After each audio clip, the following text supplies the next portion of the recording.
In today's video, I'm going to teach you how to merge, join, combine two datasets into one with Microsoft Access. Bringing two tables together is a common task when your information lives in separate places. Say, one table holds orders and another holds customer details, and you want to see them side by side in a single combined view. Start by opening Microsoft Access. You can work in an existing database that already contains your tables, or create a new database and import your data first.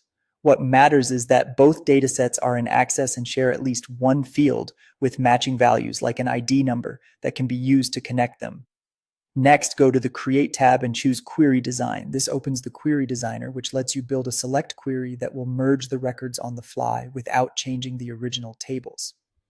When the Show Table dialog appears, double-click the names of the two tables you want to combine so they're added to the designer, then click Close. You'll see each table listed with its fields.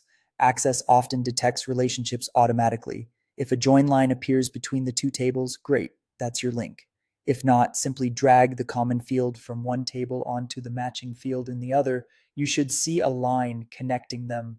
That line tells Access how to match rows. Make sure the fields you connect represent the same kind of data and use the same data type. For example, both should be number or both should be short text. By default, Access uses an inner join, which returns rows where values match in both tables. Now choose the columns you want in your results. Double-click fields from either table to add them to the grid at the bottom.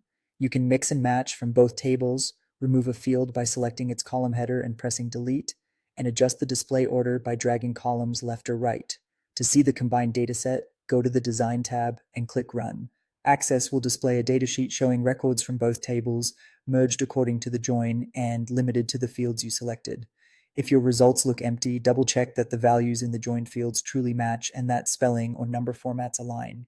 You can always switch back to Design View to refine the join or adjust the selected fields until the datasheet looks right.